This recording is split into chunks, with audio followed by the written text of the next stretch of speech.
na balandi nyonso ya Caleb Kimbeni TV et na pesibino Shalom bisika bosili kozwama. Alors toujours continuer toujours na thème na biso bongo ezali testament et notre sujet c'est l'autorité. Autorité est tirée na Ephésiens chapitre 6 verset 12. Alors na sengi na bino vous allez très bien connecté, bota la émission oyo na bokebi nyonso, vous allez vraiment très attentif ya kolanda biso po ete nzambe akosunga bino bisika bozali. Alors tozo continuer na ba commentaire na bino oyo bosilaka kotinda pe oyo tobengi yango neti ba questionnaire na bino lelo ezali émission moko uniquement po na yango. Alors nasengi na bino bo s'abonner très massivement, vous s'abonner sur notre chaîne YouTube Caleb Kimbeni TV et vous partager les liens entre amis et connaissances pour que bango pe baeba na kolanda émission oyo. Et surtout n'oubliez pas de liker et n'oubliez pas de cliquer sur la cloche de notification nzambe azala na bino. Mais avant tout to ba ko répondre bino na ba questionnaire na bino bosila kotinda papa Caleb ba ko expliquer biso sur quelques avancées au etali bongo sur l'autorité. Alors na sengi na bino bozala très connecté, bozala très branché pour na kolanda émission oyo. Je reçois dans cette émission Papa Caleb. Avec lui, nous allons beaucoup parler sur ça. Et il y aura encore beaucoup de sujets et il y aura encore beaucoup de sous-thèmes où nous allons mettre en place pour que Aïbanako, la Kisayango et pas Banana Nzambi. Napesi Papa Caleb. Bonjour Papa Caleb. Bonne santé, bonne nandaku. Bonjour frère Eric. Et très bien par la grâce de Dieu. Nzambe azo salabishongolo. Bonjour, on a des téléspectateurs, on a des messages émission na biso ba mesana kolanda notre chaîne. Merci na ba onyo sope bazana ko chaloboko pour que le ko liboso surtout na ba bazo bondela pour na biso parce que y a monde déjà beaucoup plus mutuya onyo so tozo kanise ya na sima, il faut d'abord la prière. C'est ça. Et puis à travers la prière muta ko peso visa bon. Attends le visa sont importantes pour na ba te belé. C'est ça. Voilà, mais c'est important pour na papier Eric na le bité le bolongo là. Visa sont importantes ndenge bande ko bangisa ba to liboso mais et puis à travers la prière mutu aza même pas na mbongo yo pesa yo ok na ambassade ou luka visa tout ça ou banda na passeport mais à travers la prière au pesa visa donc pour continuer au bon de la pour na biso pour yango de fongole ya biso ba ouverture belé ba porte belé ba opportunité belé soki toza nzamba lingi total mana 1 million de personnes il y a yebikon mais biso faut continuer au bon de la en tout cas merci na bino so ba soutenir biso merci na ndeko za derrière la caméra merci na papa Eric et merci à vous tous. Maman Rosette mbi emesu bambote ebele bisika ozwami nzamba pambola yo yebi ouais nzamba peso bambote ebele papa pamboli vraiment ebele. Alors papa Caleb, tu vas un peu nous parler sur quelques avancées au Italie bongo l'autorité hein, autorité au lobela qui bisongo sur beaucoup de choses avant beaucoup plus to kotana au ezali bongo ba questionnaire ya bandeko parce qu'ils a tellement ebele. Mais tu peux nous parler un peu sur quelques avancées au et au rôle sur autorité papa Caleb. Merci beaucoup papa Eric, c'est un peu nangai. En tout cas merci to kutani susu après une semaine de tournage. C'est ça. Tambalo la bombi biso. Oui, nangai na continuer un peu pendant le bas parce que bon bien sûr que c'était Ezaki na programme na biso to sur les autorités aujourd'hui pour que la semaine prochaine to banda sur le tournage sur le trône. Mais le coup là moi ma question est moi mingi et voilà on est aussi obligé de répondre à voilà, on va combiner à 10 000 on est obligé de répondre quand même. Merci pour Nabino. En tout cas, tout bon de l'Enzamba sur Nabiso pour que le lot à la mesure. Il y a qu'à répondre Bino parce que Nabiso Moro et aux impossibles questions. En fait, parfois, c'est très compliqué. C'est complexe vraiment vos questions, mais Nzamba sur Nabiso. Alors, on a juste avancé moi pour collaborer sur les autorités et permettre à Biso comme ça la semaine prochaine. Pendant une trentaine de minutes, on pourra finir. Pourquoi pas, tout côté, dans la deuxième partie, il y a une quinzaine ou une vingtaine de minutes qui pourra bien nous rester. Tout lever là sur le trône, tout annoncer déjà Royal Balassima. Alors, bon, rapidement, il y a quelques dieux, un peu sur les autorités. Cela est très important pour nous. Il y a par exemple le dieu Pan. Total on a des dessins animés avec Peter Pan. Je crois que voilà, c'est un dieu qui est responsable aussi parmi ses attributions, parmi sa mission, c'est être aussi dans l'autorité parce qu'il fait partie des dieux qui va diriger l'autorité satanique. Alors abimaka na apparence à moi même dans des églises où tu es bien mené et ça fait beaucoup de siècles que l'existence a coexisté et au moins qui va dessiner parfois na forme neta chérubin moi moko boya muke azana mapapu et voilà pan lingola ça signification lingola ça tout en français voilà azaka soka abimi na apparence abima lokola neti Satan quoi. Et bon, à cause ça rappelle te belé que c'est moi le diable parce qu'il y a plusieurs apparences. Ma apparence elle n'a rien mingi yo ba représenter mingi na ba église on a tout mingi ba représenter le rôle moi moi muke azana ma papu des fois moi ba représenter kaé ba dessiner papa moi mukolo maman moko boye moi moi muke ba yino que c'est Jésus. Voilà donc c'est lui et à l'époque de l'Égypte ancienne et yende muta asala que bon ayalo mukili lokola moi na nzambe parce que bon quand vous parlez un peu des Égyptiens que Jésus a beau plus tard, on dit même que l'égyptologie, que ces histoires-là de Jésus n'existent pas. Ce n'est qu'une histoire de Dieu des ancêtres, où il y a des africains, mais il y a une copie que Jésus. C'est que Jésus a Botama, c'est l'histoire de nos ancêtres, c'est comme ça qu'ils nous disent, parce qu'ils tiennent compte un peu de cette histoire-là, de ce Dieu-là qui est rempli aussi d'autorité. Voilà, et Nayende, combo ya panique, et bima, pan, voilà, et dès que bimso combo na ya panique, et azan nzambo yo, après ça rabatou, pouvoir sexuel, puissance sexuelle, s'il faut le dire ainsi. Bon, d'ailleurs, on peut s'en faire la parenthèse, on l'a quand rapidement, je me souviens aussi, c'était en 2009, voilà, tout autour un pasteur là que j'aime bien, c'était combo na ya wate. À combien de problème il y a AVC. Et avant de satisfaire moi si n'a été bon il paraît que va divorcer après bon bah masse ne va ébisser que et c'est ngato kende na yo to kende pas mutu moko voilà contacter il faut que les biso pan et voilà et au latin na nzoto de ba te bele ba sala ngo ba tozana monde de musique pe ba sala ngo ba invoka kae ce qui au satisfaire moi si na auto comme na problème de puissance sexuelle ba musu bazali ya kopesa yo tant que j'ai invoqué, il y a des choses qui pour que satisfaire la femme aux trop puissant au lit. Mais il y a des personnes qui invoqué à sali il y a des ça là, moi je suis un harmonie extraordinaire après à diminuer accueil. Donc il y a un de trouver plaisir ou mais c'est beaucoup plus la femme et l'esprit.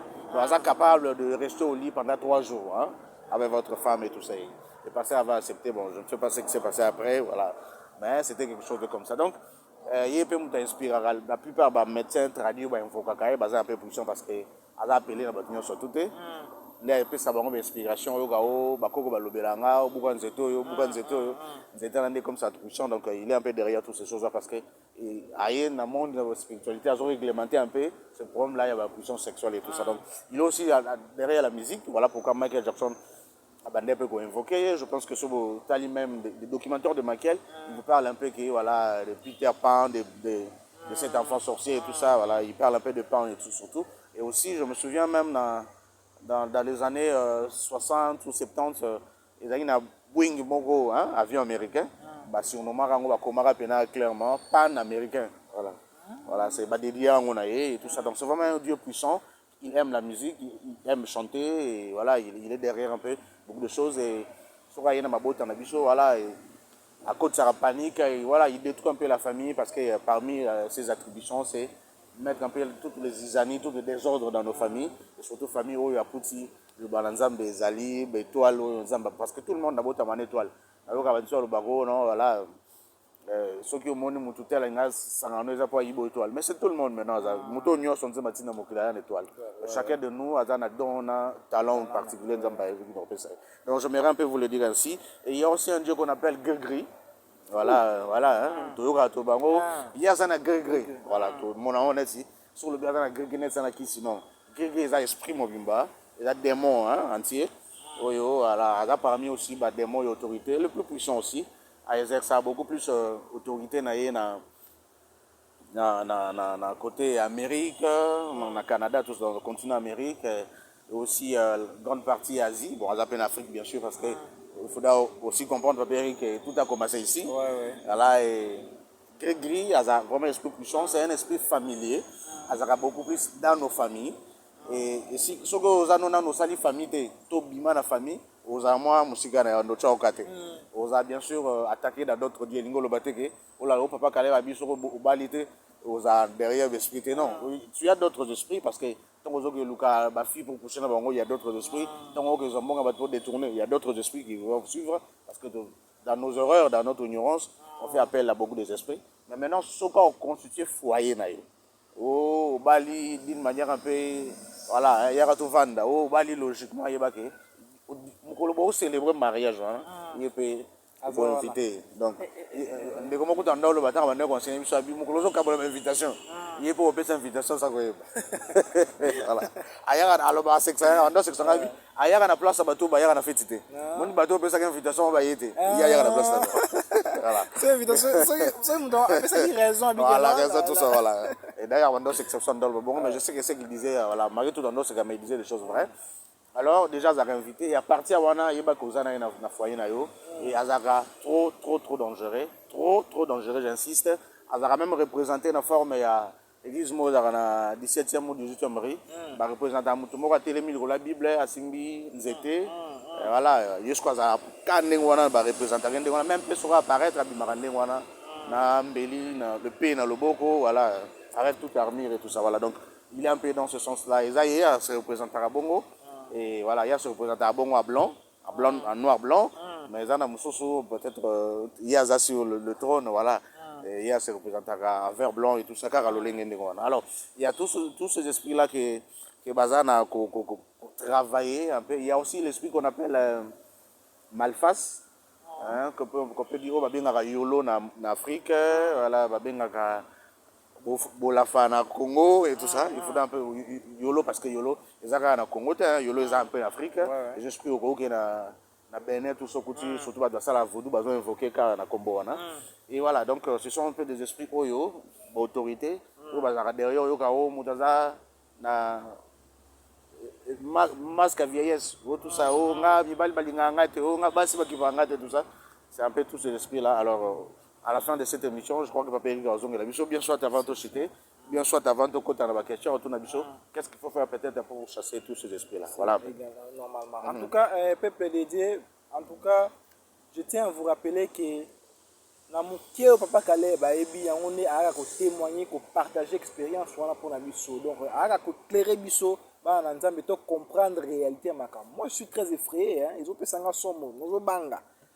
Quand j'entends des pannes, tout ça, maman mususu ba gris toloba ngota suna kibomwana gris tout ça dans ba gris nzokande c'est tout un nom d'un esprit, c'est tout un nom d'un dieu. En tout cas ça fait tellement peur. Alors Papa Caleb, quand tu as parlé un peu des pannes paniquées, en fait il y a quelque panique en fait sans ya kobanga na kati ya mutu pour mutu ko affronter makambu te ou bien pour mutu ko bondela nzambe te ou comment. Bon, on dit d'ailleurs, on a eu à ce qui concerne éclairer un peu de Bolanda Bicho. Et ça, on a apôtre, on a dit soit apôtre ou pasteur, ça a meilleur, je crois. Tout ce qu'on a comme bon. Ok, oui, je vois. Tout le monde comme le roi net, parce que Marcelo Tanga comme voilà. Voilà, apôtre meilleur, je crois. Bloma bon, ouais. Moi aussi, je crois, Bloma bon, voilà. À invoquer Kaipé. Ok. Invoquer Kapano. Voilà, donc, bateau ba invoka kaye, soki net mutazo invoka za mosali na zambe. Akoti saka mateya na ye, na lulengi na kozane, na soka do imposer loboko bandoza mona ke, bandoza mutu mo bondoza na ba panique pampa, lika moko te oza panique te, voilà. Soki pe oliaka mbonga mutu invoka kaye. Hein, auto olata ke lamba mutu invoka kaye. Akabla ko bilamba, akabla ko bakado tout ça. On mona ke na dikamba banga te, mona ayul comme ni non panique. Donc voilà. Et il y a au côté ça voilà parce que je crois que de l'église par exemple il y a maman na biso akenda maman langi couple langi. Ouais, bondo ka baloba esprit ya molimo ya hein bakosa kate hein molimo ya kobanga molimo ya songi tout ce sont des esprits parce qu'en réalité l'homme on zamba sali azala bongo te. Voilà c'est le côté parfait de l'homme. Alors son mutakmo ko na ben perfection de on a de ce qu'il y a des esprits au bazoti d'ailleurs. Maintenant parmi ces esprits-là, souvent mon esprit, il y a kobanga, il y a panique, alors vous avez, voilà, soit vous avez consommé mbongo ya moto ainvokaka ye soit toza na église ya moto ainvokaka ye soit tokusha na moto oyo bandeki koinvoke ye to moto wana akusha na moto bandeki koinvoka donc parce que ezalaka mpe bachaîne elandana dans le monde spirituel ye ntonga nakusha na oyo nakoti esprit wana ya invokaka na esprit wana te makoti akomi na esprit wana ntango yo ozwa ye voilà donc ça se passe un peu comme ça et l'esprit c'est voilà c'est propage un peu donc mais ye moko mpe en soi soki bainvoke ye soki alingi aye lokola un chérubin protecteur lokola mwana moko ya moke voilà un archange un peu la douce mingi soki apparaîtra na lolenge moko bato bakozala un peu paniqué voilà bao siko babimaka na libanda ya carré ya protection magique nde bazwaka bafrappe na ye tout ça voilà. En tout cas, pas Caleb, tu as parlé des pannes. Tu as parlé de YOLO, tu as parlé de gris-gris. Là, j'ai un peu oublié là. Parce que, en fait, maintenant, comment on peut faire la prière pour la courir, pour télémer la bango, la prière d'autorité pour la courir, pour chasser bango, ce que ça que non, comprendre que non, à ça, la carte, il y a Merci beaucoup, Papa Eric. Alors, on peut ça des réponses un peu claires hein, pour essayer un peu de les gens. Pour ceux qui sont en Jésus, nous sommes ici pour parler aux enfants de Dieu. Pour ceux qui sont en Jésus, ils doivent savoir que le Bandor Lobangwa a déjà depuis à sujet de autorité, que nous avons le plus grand autorité à nous. C'est notre Seigneur Jésus-Christ. Nous sommes remplis de cette autorité-là. Et tout pouvoir nous a été donné. Celui qui a l'autorité, il a le pouvoir. Alors, Bicho, tout pouvoir ou toute autorité nous a été donnée pour que nous puissions chasser les démons. Et toutes sortes de démons. Que tel démon ou tel non, toutes sortes de démons. Alors, les démons ont résisté parmi les démons dans le pan, vraiment des démons résistants parce que dans le domaine de la sexualité. Donc la Bible nous dit que résister au diable, mais fouiller l'impudicité. Or, l'impudicité ne peut venir que si on est derrière le sexe. Alors, elle a vraiment résistant. Mais pour nous, je crois qu'il faudra prendre l'autorité. D'abord, savoir que nous avons l'autorité. Nous sommes les fils de... Nous sommes tous les fils de l'autorité suprême, qui est notre Seigneur Jésus-Christ. Donc, c'est d'abord prendre cette conscience-là que oh Nazanaye, a plus que Oignon il est le Dieu de Dieu, il est le roi des rois. Voilà, donc, si il y a panique, tout ça, il faudra prendre cette conscience-là et invoquer Jésus et demander sa présence et le Saint-Esprit a au parce qu'il a dit dans sa parole que le Saint-Esprit viendra pour nous consoler, pour mettre la paix et tout ça. Donc à ce niveau-là, il faudra vraiment prendre conscience que la seule personne ou le seul Dieu qui peut nous aider dans tout ce monde où il a perdu, Jésus-Christ, c'est prendre conscience, gêner, prier, prendre beaucoup plus de temps de rester avec lui. Et au moins, en tout cas là, c'est tout ce que je peux dire. Mais pour nous, on a des volets. Mon esprit, on a eu le bar, on a dit malface, on va le dire, tout ça, voilà. Ou à la face selon les autres. Bon, ce qu'on dit que on a mango sambe la que pensa dans le langue singulité. Parce que là aussi il y a un autre problème. La bande le monde depuis Nazara maman aussi. Tout est dans l'église. Satan a tinda rabicho tout est dans l'église. Et ça rend esprit à bien parce que 7 jours à semaine ils ont l'esprit à semaine. Et lundi c'est Lucifer lui-même. D'ailleurs il va apparaître, il va exercer pendant 23h minuit, après il va exercer sous pour envoûter lundi. Donc dimanche on a pendant 23h minuit, après pendant 3h 4h, c'est lui-même qui va faire le travail.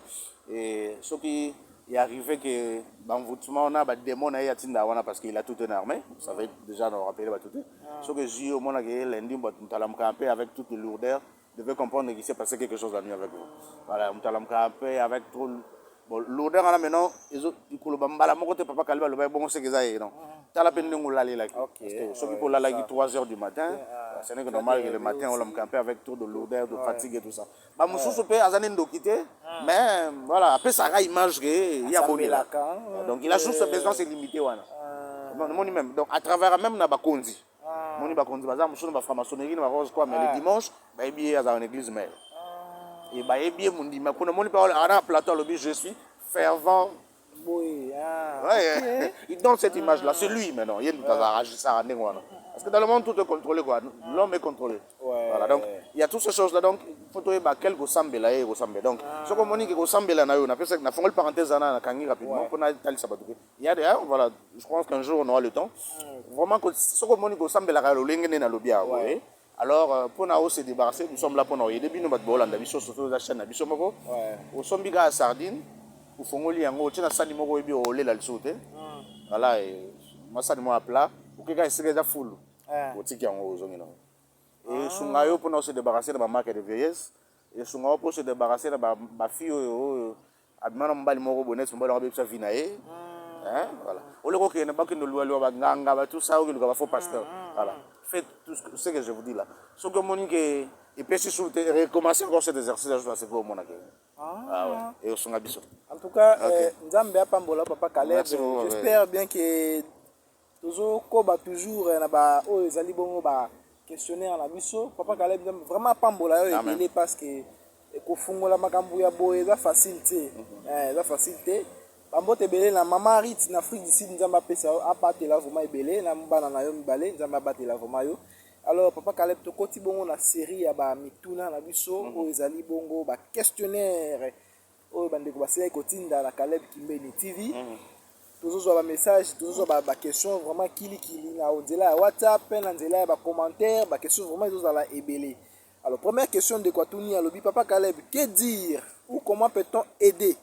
Ou quel genre de prière peut-on faire pour une personne ou un enfant de Dieu qui est issu d'un père chef de famille ou chef coutumier? Quelle influence spirituelle ou conséquence pour un enfant de Dieu qui a été choisi, désigné comme successeur du pouvoir familial ou traditionnel? Ok, merci beaucoup. Toloba Yagi, l'émission tout ça, Toloba qui mon âme. Voilà. D'abord, réponse à Bicheux Zalike. Il faudra comprendre qu'il y a sous l'influence, voilà. Parce que Mouto est bâti quel héritage à famille spirituellement. Il faudra comprendre le bagage que mon amazade derrière Banco Dia et tout ça, et tout ce qu'on fait là, c'est un démon un peu de l'autorité. Voilà. Et bien sûr que tout le bagage peut émission YouTube les gars. Vous tournez une question à répondre que la principauté va royauté, la domination va royauté sur l'autorité à zate. Donc il devra d'abord comprendre. Peut-être il peut être poussé aussi et animé par les principautés ou les autorités, parce qu'il y a plusieurs démons où sont déjà beaucoup d'ouverture, mais un démon est libre, il y a force d'autorité. Pour ça, mon amana qui est vulnérable. Alors, donc, il faudra comprendre qu'il y a d'abord poussé, conduit derrière cet esprit-là, et c'est trop compliqué un peu, parce que pour un bateau, il va un peu de pouvoir et tout ça spirituel. Et il faudra aussi comprendre que dans le monde spirituel, ceux qui ne peuvent pas pratiquer le Ségaponais, déjà, il a déjà facilité pour l'obéissance. Ceux qui ont yambi Jésus-Christ, ceux qui ont Jésus-Christ placé dans le thème, c'est difficile pour nous. Mais à tous les gens, nous avons le bio, nous avons malgré tout, nous avons mais le fait déjà qu'il y a une spiritualité, il faut vraiment que tu sois avec Jésus-Christ pour que tu sois là. Vraiment, il faut que tu vis avec Jésus-Christ. Parce que dans le monde de la spiritualité, dans le monde des bijoux, sur le plan scientifique, normal, il n'y a jamais de succès sans successeur. Donc, on va continuer. Il n'y a jamais de successeur sans formation, il n'y a jamais de formation sans sélection. Donc, il faut pas former, et après, si je bâtis la succession. Donc, ce qui n'a pas par hasard, déjà, troisième. Tout le monde a spiritualité, troisième. Donc tout dépend de l'endroit où vous allez là. Pour qu'il pouvoir tout ça. Donc moi je pense que c'est à lui à prendre d'abord conscience. Il n'y a que Jésus qui peut débarrasser de la puissance union sur la autorité. Particulièrement qui prend le temps de prier pendant 7 jours. Si c'est possible de jeûner pendant ces 7 jours-là. À rejeûner 3 jours à sec et les 4 jours, voilà, à passer en haut. On a relié à Kabilo, il y a Mingité, aller à se priver de beaucoup de choses. Et on a pendant ces 3 jours-là, jeûner à sec, pendant ces 4 jours, on se priver car on a ta moïde. Donc, si vous avez un moïde, vous avez un toilette, vous avez un là, ils ont juste à moni, on se soulager. Vraiment qu'il prend le temps de se concentrer et qui se débarrasse un peu avec tous ces esprits-là aujourd'hui. Je pense que la question a été demandée et tu as eu la réponse. Et on a la deuxième question de Kwalobi. Papa Caleb, dans vos émissions anciennes, vous avez dit que l'Afrique va retrouver sa puissance mondiale, c'est-à-dire régner en tant que puissance, mais en suivant d'autres émissions, vous annoncez en même temps la domination américaine, après des crises qui vont secouer le monde et en même temps le retour de l'Italie, entre parenthèses, Europe, comme puissance. Veuillez faire un peu de chronologie en expliquant la période. Je ne parle pas des dates pour éclairer les gens. Moi, personnellement, je sais que l'accomplissement de tout ce que vous avez annoncé dépend de Dieu Tout-Puissant. Amen. Tout dépend de Dieu. Bon, en fait, ça l'a précisé plus la date. Voilà, parce qu'il y a des choses que même Dieu lui-même, en venant sur terre, il savait, mais il ne pouvait pas dire de date. Pour voilà. Ça. Et aussi, il y a des choses que même le diable, il sait que génération ok. On est 2010, 2020, mais exactement tout voilà. Donc on peut pas aussi donner des précisions. Il y a des choses un peu là où ils ont un domaine en Zambie et Moko, mais je sais aussi que même dans le monde spirituel, il y a certaines choses qu'ils maîtrisent. Donc, ils peuvent dire exactement avec la date et tout ça. Voilà, ils font un peu de choses comme ça, mais il y a des choses déjà qui ont échappé bango. Voilà, et donc nous musiques en anglais. Alors, oui, dans le bac, il y a une mission dans le cas Afrique joue un rôle moko munene pour na makambo ya Nzambe et tout ça na kokendango. D'abord il faut que la RDC soit kimia parce que nous sommes pays africains soit déjà développement dans ça sans que la grande Éthiopie, le pays qui est entouré des eaux et ça là où c'est ngalité, le reste là c'est un peu compliqué pour eux. Moi je pense que spirituellement ils le savent. Ceux qui vont habiter, ils doivent le savoir que ceux qui sont RDCT, ils ont épanouissement et c'est ngalité. Voilà, donc malgré tout l'Antichrist est en train de tout faire pour que cette prophétie et ben mais le Seigneur Tout-Puissant, c'est que j'aime à notre Dieu parce que le diable parfois à Salara Marambo il a évité il y a sur ma cansabi et aux arabes il y a salon boy a évité de décider salon boy ça boy qui s'en va il y a ça voilà c'est un peu ça vous savez quand il a décidé de crucifier Jésus voilà sur la croix il a été que ils ont dit là on a dit fallait les là pour que fallait que ça n'ait pas Ponce Pilate qui était là na ba kai fini so bo me na croix pour que il a obéi à profit ouais voilà mais il y a mon que non ça va pas là il me dérange pour exécuter il y a toutes ces choses là donc nous savons que ça va être très bientôt et que l'Afrique va prendre son envol et la RDC va prendre son envol et l'Afrique entière va prendre son envol. Premièrement, nous allons jouer d'abord Europe aussi est joué qui envol parce qu'ils ont commencé avec Christ. Ils ont réussi le message. Je crois que Boébi rôle l'Europe et ça pour l'évangélisation. C'est ça. Boébi rôle l'Amérique et ça pour l'évangélisation. Mais moment on a l'élo. N'engue pas biso de ça la calamité. Biso peut de moi, voilà, avec le Seigneur, parce que nous allons comprendre qu'il y a Dieu qui peut faire des choses comme ça pour tout bimana bambo. Il a créé un peu de toutes les circonstances dans le Galamokiri pour que tout ait la liberté, tout le rejoindre n'engue sengeli. Mais après, tout le beau ça n'a soir. Et où tout ça c'est dans l'accomplissement de la parole de Dieu parce que tu aussi qu'elle a si longtemps pour qu'il est vers la fin nous allons régner ce même Dieu là nous allons prendre des choses qu'il ne faut même pas prendre nous allons maintenant revenir à nos dieux parce que cette puissance soit Afrique il va dominer mon qualité mais aux puissance c'est aussi comme il y a Nengue Sengeli. Vous savez, je vais donner un peu l'exemple de quelques pays de l'Asie, Singapour et tout ça. Une puissance, dominer, vendre dans le monde. On va pas une puissance mondiale. On va dominer le monde entier. Donc, tout ça, bongo, bien développé et tout ça. On va peut-être se dire, bon, voilà, nous sommes ce que nous sommes, pouvons aller à la conquête du monde, mais vous avez bon côté. Mais après, tant que tu auras amassé toutes ces richesses-là, tu auras un que c'est Dieu qui nous a fait cela. Et tu vas maintenant, pour qu'il y ait une recherche, à travers nos recherches, tout ça, nous allons découvrir un peu toutes ces choses. Oh non, ça c'est notre Dieu qui nous a laissé ça et tout ça. Et nous allons revenir à ce Dieu-là. Et ça va être un peu comme ça. Après, nous allons tout oublier. Et nous allons influencer le monde. Nous allons contribuer. Voilà. Il faudra comprendre que voilà, tout le monde avec l'homosexualité, tout ça, mais tout a commencé en Afrique. Voilà, il faudra comprendre qu'il y a des pharaons qui étaient des homosexuels. Voilà, donc il y a toutes ces choses-là. Donc tout a commencé ici. Et nous allons encore. Tu repères encore mindele goût il y a mambo bon ça la plus que au biso de ça il y a les plus donc ça va être un peu comme ça et mais pour le moment guerre résolue entre parce qu'il faut n'acheter la question là guerre résolue entre l'Amérique les occidentaux voilà et quelques restes du monde il y a quelques pays à reste du monde la Russie la Chine tout ça parce que la Chine aussi est derrière la guerre mais de l'autre côté vous devez comprendre tout ça c'est pour mettre le chaos dans le monde. Mais comme c'est l'Amérique, à travers l'ONU qui va remettre la puissance à l'Union européenne, donc l'Amérique va finir par déstabiliser et la Chine et la Russie. parce que on était bon comme à première puissance mondiale. Ok. Ceux qui vont comme première puissance mondiale, ils ont mis à l'an zéro. Hein. Oh, c'est ça. Donc il est recommencé encore, alors que le monde est en train vraiment d'avancer vers sa fin. Et voilà, c'est les États-Unis Mariette va gagner, mais on a vainqueur moro faible après, hein, après Bitumba Onyonso. Et finalement, c'est l'Union européenne qui va prendre. Voilà. Et je pense que c'est dans un temps beaucoup plus proche. Mais voilà, mais ça va être dans un temps beaucoup plus proche. C'était un peu ça au Nalobaki, dans le résumé, je pense que vous avez compris. Je pense que la Bible nous le dit chaque jour tant autant à ma commune Nzambe, l'engeni mokili ezwa fin nango. Hein? L'Apocalypse, la Bible est claire. Alors Papa Caleb te continue la troisième question de Kwatuni. Papa Caleb émission ya suka au bandai kolobela esprit à m'aider entre parenthèses. Le mot méditation vient de m'aider, la médecine, etc. Mais explication nango aussi ça quitter. Esprit m'aider, et ça la nini pour la chrétien tango azot méditer la parole de Dieu. Bon,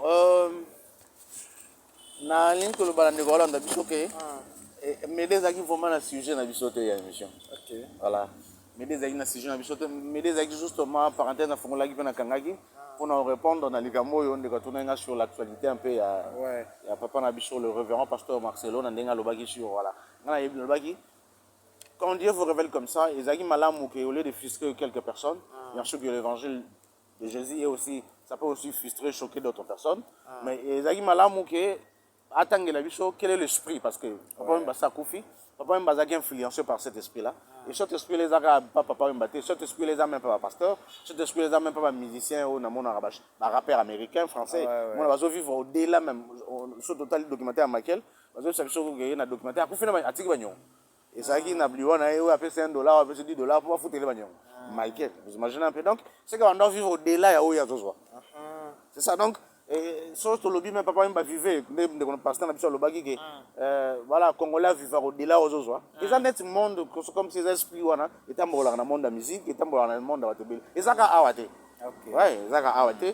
Il y a on voit même des rappeurs tout ce monde voilà, à son vivre en extravagance mon extraordinaire. Ma réalité après quelques temps au à côté prison parce qu'il y avait certains détournements tout ça. Il y a toutes ces choses. Donc moi je pense que on a cet exemple là au Moninet exemple il y a Médé, c'est un esprit qui fait ça.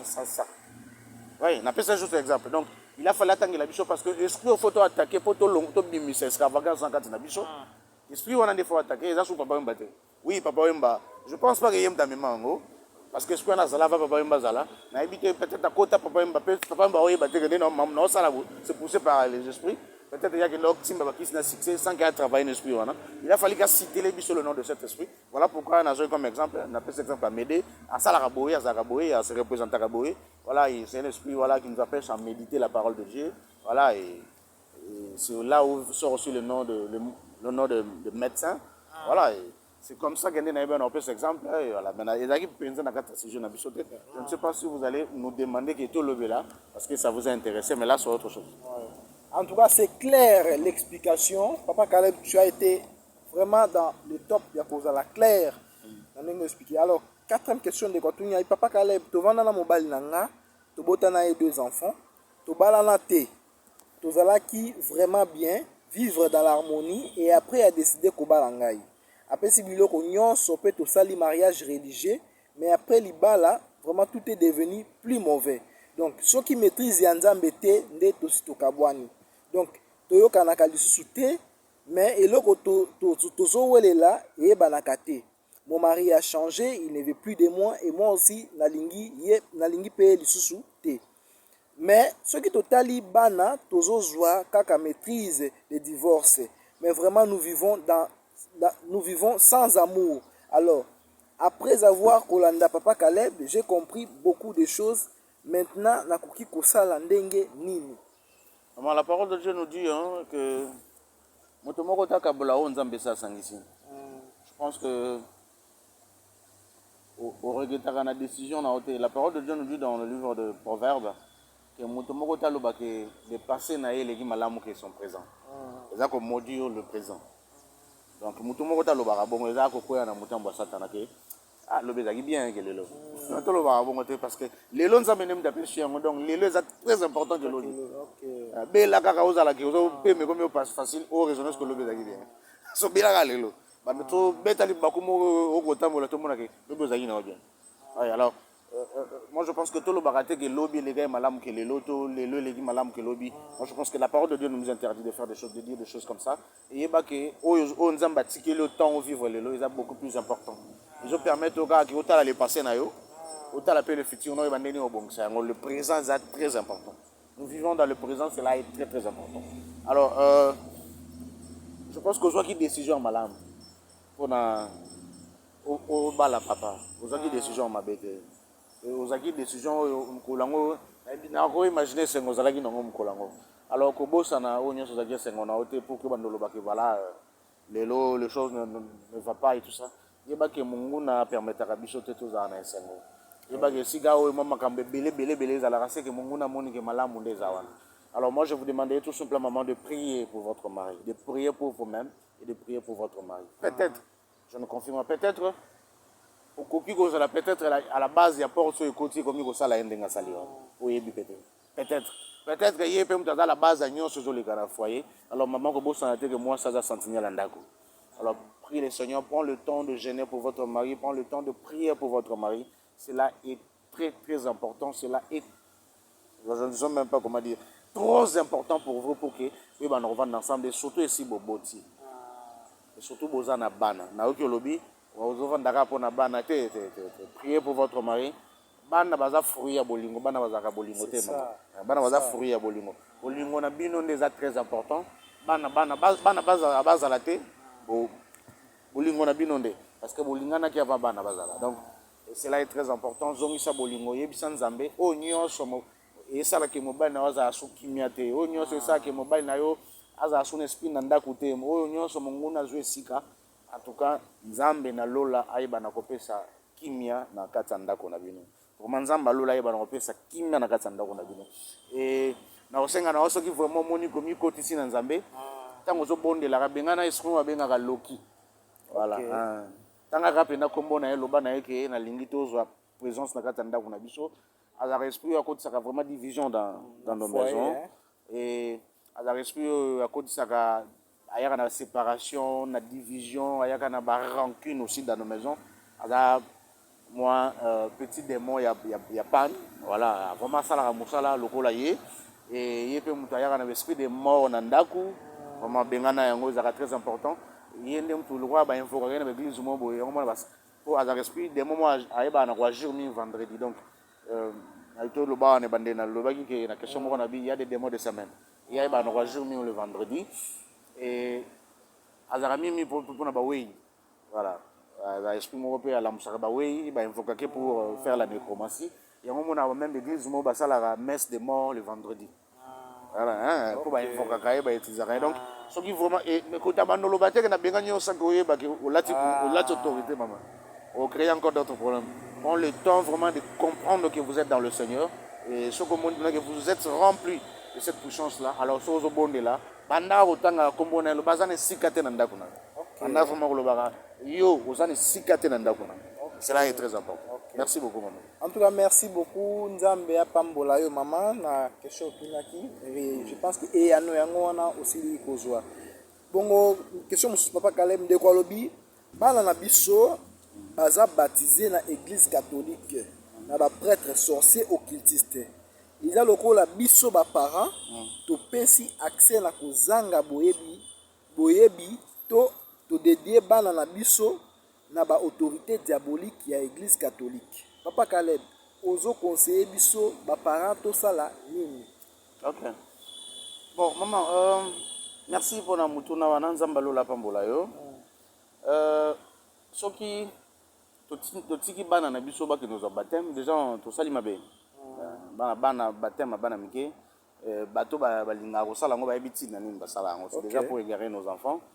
Voilà, malgré tout que ka bango mo comment na enseignement na bango mususu soki na église orthodoxe oyo kano ils a permis na muto zoki baptême na kimona muke amoni que zali malamu te aya ko zo baptême maintenant il y a molimo centre. Voilà, ils prennent un peu de choses comme ça voilà.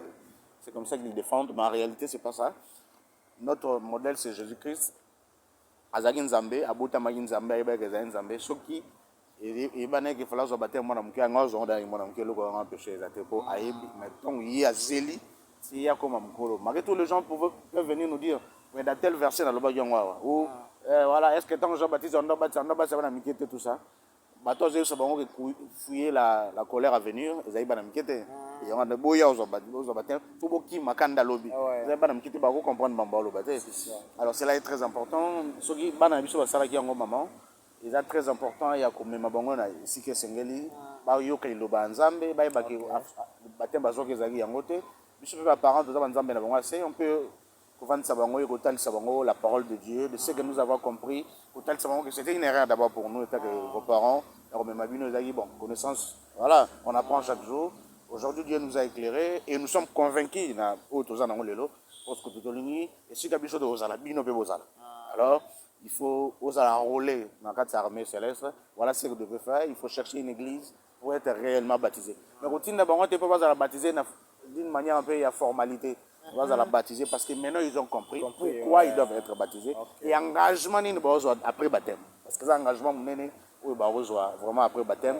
Et cela est très important. Alors, c'est parler avec vos enfants, et le conduire dans une église sérieuse. Il y a des formations un peu avant le baptême, pour comprendre un peu l'importance du baptême et va la baptiser. À continuer sur le motu na bi pour na batu oyo bakenda l'église te. Ba mape ba na bango na maboko ya basali ya Nzambe te. Pour dédier bango et pas Nzambe.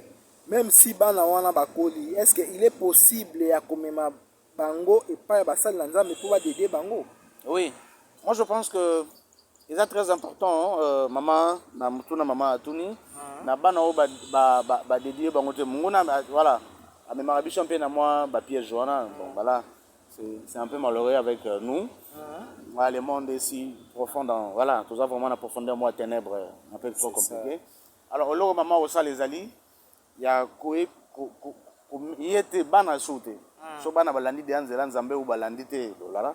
Et là sous bana te maman tout simplement prends ce qui va te toucher dans ton cœur. Oui, voilà, quelque chose zaka te mbongo tout ça mais ce qui va te toucher dans ton cœur. Et même yango pa mosa na Nzambe moko aza sérieux. Lo bana yaki bana biso depuis ba botama. Bon na mona yango tinate. Dédié bon Nzambe, mais là j'ai compris et je suis convaincu à moi-même parce que tout ce qui n'est pas l'objet d'une conviction c'est un péché. Je suis d'abord convaincu à moi qu'il fallait na sala yango parce que notre maître que moi je suis en train de croire, ma sala yango. Tant que moi m'ke, papa na maman ne ba mema qui est na table. Alors on a l'inclus ba na ba dédié.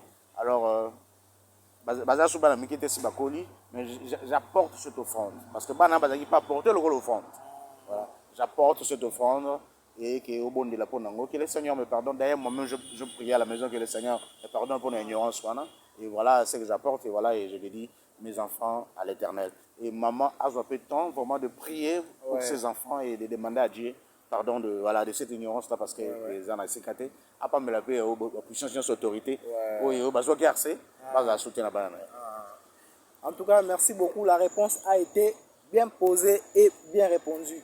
Parce que mutuna oyo ndeko vraiment azayi vraiment besoin nango makasi parce que ça lui fait très mal. Abi papa kale mutu akoki kosala ndenge nini po atika sentiment ya se masturber ezala mwasi to mobali. Réponse s'il te plaît. OK. Bon, merci beaucoup na na mutuna wana. Les étapes moko besoin de tolekisi. Et tant que ça va gêne, ça va na miki tolekisi yango. Tout en pensant que tout ça m'a bêté. D'ailleurs, il y a un peu de médecins au monde qui ont dit que la masturbation a des conséquences.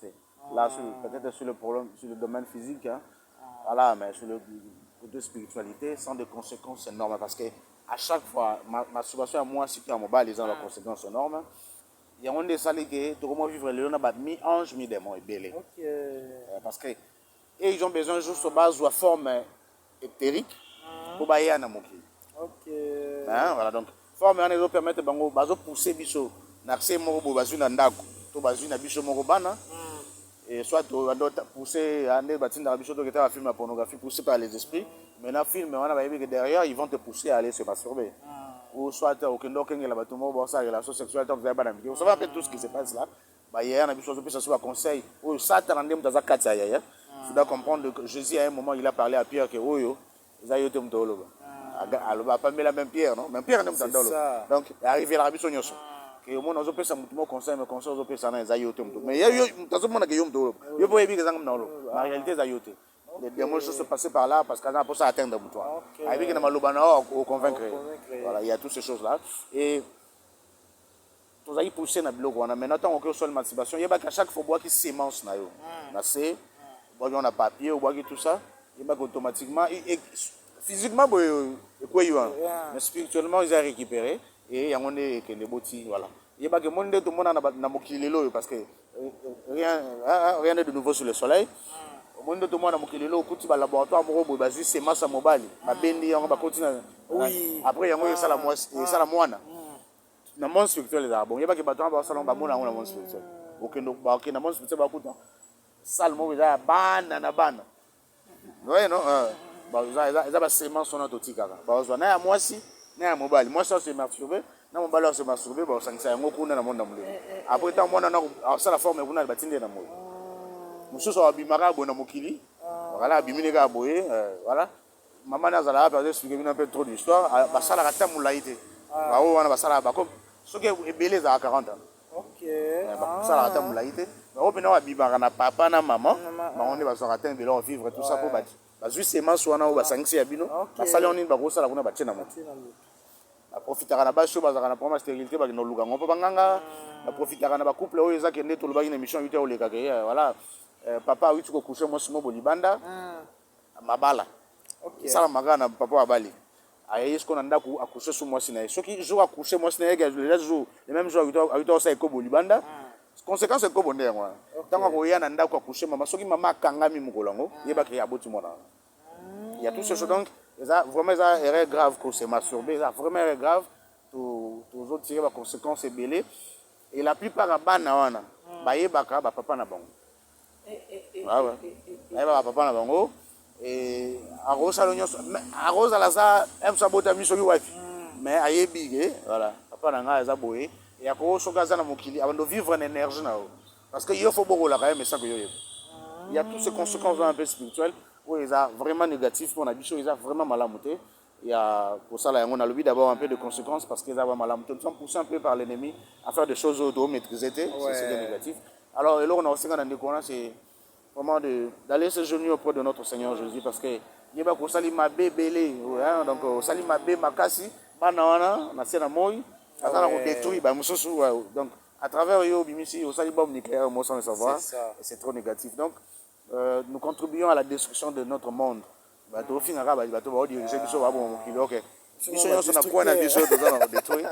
et peut-être tozala la base au bota miona pour ba bando détruire biso voilà il y a toutes ces choses là donc il faut revenir à Dieu, de s'agenouiller devant Dieu, de demander sincèrement pardon comme nous salango na ignorance, parce qu'on doit trouver un sentiment inutile. Et voilà, vraiment, et produire, vraiment, Zamba Limbisayo, Aïbana, voilà, na Limbisayo, Aïbana, au kata, ba chaîne nyonso, Aïbana, briser, voilà. Moutoua, dozo, attend, il a prié pour Nandengwana, Bao, Anakuna, Bao, Abota, Magasin, papa, maman, Aïbana, disparaître. Maman, mais la raté parce que c'est match dans le ouais, il y a toutes ces choses là très importantes et yo moko peut se libérer parce que muto za ko se masturber alors on a difficulté il y a la kimia na libala sur la bande ko se masturber na jeunesse à pas baliana même des gens baza à bali ma continuer ça voilà parce que ba combat na niveau que l'esprit ba se pela na semence ça katina et ba koti ça vraiment esprit moko ya mabe katina et comment ko nourrir na bloko moko ce qui à se masturber avant que ça la relation sexuelle na mutu normal à moins d'être relation sexuelle on est où mais la tête bazali je parle avec ce je sais ce que je dis alors il a vraiment compliqué et mutu abandé ko se masturber tout moi ça abandé ko se masturber ata la bébé en hasard à cause moi que ba ndaku na isa na kimiate il y a nos apports financiers il y a yemoko il y a bana et tout ça moi donne moi bébé parce que bao yo tchena mokili bazo utiliser votre énergie pour faire beaucoup là-bas et ben nous gagner beaucoup plus que bao ya yo physique et ya ben nous a même na premier ba moi ba jalousie ya bana moi bana ba querelle na femme ndako ya bana na bana voilà il y a toutes ces choses vous avez battu OK vous êtes donc il y a beaucoup de conséquences il y a d'ailleurs masturbation c'est là et voilà moto passe masturbaka même la jeunesse naé et ça rend difficile pour s'échapper na ba femme tout ma mari de nuit pour ba bazar toujours derrière tout ce genre donc cela est très compliqué pour ce genre là donc vraiment, il faut revenir à Dieu, il faut vraiment demander pardon à Dieu, il faut vraiment s'agenouiller. Ce qui, au moins, il que esengi olela nzambe elela kolela te mpo bakale balobaki nzambe ana bakosaka ye te ngai nakomona olela nokelo mawa me ye te lui qui voit dans nos cœurs il sait. Alors vraiment soki esengi même olela parce que c'est vraiment le mal le plus profond que tosalaka sans que biso nyonso tolingi na nzela wana papa na ngai eza très compliqué luka bino okata bachaîne wana okata tous ces liens là yango nde moto esalaka même oyo baprophète bayelaka biso bafrère belo no oza na balimitation parce que bayebaka ke nyonso oza na limitation po la majorité na biso tolingi na banzela wana ya bamasturbation et tout ça donc c'est là est très important donc omonaki osala makambo makambo mpena ezokende vers biti te ezoatteindre babiti te toujours okende mona osali pas apo ozongi osali mwa deux pas en avant osali dix pas derrière il y a tout ce chose là tant prophète ayebi biso yo wana problème ke osalaka okondima po ayebike masturbation c'est un phénomène un peu général et tout ça alors vraiment il faut revenir à Dieu il y a que Dieu qui peut nous sauver dans ça et allons à tous ces chaînes-là, toutes ces conséquences à malédiction de l'atissa, Bichomoro et l'ennemi continue à nous déranger. Vraiment, c'est tout ce que je peux vous demander. Voilà, qui oui, bah, Makosa là, et bon, voilà, et je ne sais pas ce qui. Voilà, je pense qu'il y a un autre chose. Cette pratique est trop dangereuse de la masturbation, ne le fait pas. Alors, Tokomi Bongo va vous signaler derrière la caméra que tu vas atteindre déjà.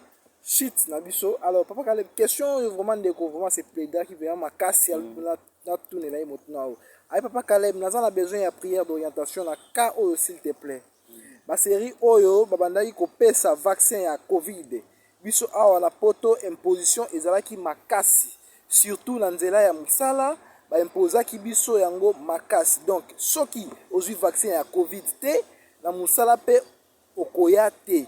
Donc tu seras coté comme absent. Donc tozala qui obligé ya kozwa vaccin wana Covid.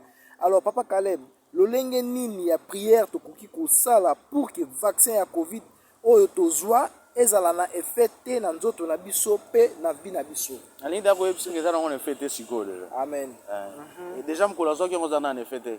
L'ennemi est en train de faire des essais. Ouais. Et le Seigneur sait que tant aussi qu'il a sa maman n'est coquité deux ans effet mon côté voilà pour ennemi a imposer babilo on est en marque de la bête et tout ça ils ont un temps précis au boutique là au baisser à ça là ils ont fait mon côté pas dans Zambie parce que nous sommes encore sous la grâce voilà tout ce qu'il est en train de faire là mais au moins nous devons nous préparer parce que tant que bilo on est goya avant que grâce les allons enlever avant que la lève salama parce que ceux qui déjà lève salami bobo aussi galana va vivre sans grâce bon on est Nzamba ebi après tu dis na kochaka tina bon pour résister na biloko na Satan ça la baby Nzamba ebi ndeni va faire face na Satan à ce moment là na bateau yotika parce qu'il y a des gens au temps où enlèvement au salama le diable leur imposer marque de la bête aux alasso salité aux anangote au liate au sombaté tout ça la Bible nous dit qu'il y a des gens qui vont résister à ce voilà au diable barbo ya nyoso wana et le diable sera beaucoup plus en colère. Je sais à ce moment-là, ni Rosala, ni Rosala. Mais pour le moment, nous sommes encore sous la grâce. Il y a un effet, mon côté, papa. Il ne faut même pas en faire. Amen. Papa Caleb, tout est dans le Lombangu. Bonjour, papa Caleb. Il m'arrive des fois, dans l'autre kaka, baïba angai. Soit mbongo, to biloko nandako. Soit TV, machine à laver les habits. Mais dernièrement, on a autre kolota, mobali ya maman na biso, déjà assis à Koufa. Mais na ndoto na moni ye azoyibanga biloko na ndako pour que akende côté kayango papa Caleb naza na posa explication ya ndoto pe lolenge ni na ko sala le sambo prière pour que makambo se changer. OK, merci beaucoup pour na détail on a une chose pour voir c'est que mutaloti on a la personne n'a rien à voir. OK. Hein, vraiment la personne n'a rien à voir. Bon on a des trucs familiaux, je pense que nous avons cette réponse. Ok. Il y a un petit de l'air. Parce qu'il y a moi le monde dans le bas peut-être mon ni tout dans le prophète a malheur to ba tant que ça tout ba voir des trucs familiaux bimba mais juste on a pas cette explication d'auto yo donc c'est là mais juste pour nous c'est que j'ai prière ni na ko ça là pour que voilà maman qu'on néglige prière il y a minute et surtout il y a dimanche. Nous il y a dimanche na lundi le matin qu'on néglige ngote parce que un peu des esprits bon banyo se fait voilà na biso on a loti muiba yibi on a loti muiba yiba raming tout ça on négligera vraiment beaucoup il y a dimanche si il y a dimanche lundi on négligera ngote na prière voilà vraiment qu'on négligera ngote na prière je sais que on est censé à prier chaque jour prier sans cesse mais vraiment ce qu'on faut éviter que cet esprit là papa maman la biso lobia il a payé yote pour sinon sur de l'autre rango on a l'autre pourquoi ayo de akati mbongo na ndako na biso mpuku alongo aye kaka ozolota te mais eza pene eloko esalami aye aka kote mbongo eza tout ça to pantalon no moko to elamba no moko cher mpuku aye adodi kaka kote wana konégligeaka te vraiment voilà. De l'autre côté, d'abord, scientifiquement, sur le plan scientifique à Mokili, il faut que tout ça, il faut désinfecter d'accord. Insectes sont à la raté, mais de l'autre côté aussi, tout permet à rater vraiment que tout rate à prière, on a dimanche. Ça là, vraiment fort et bande sungoming, c'est là très important.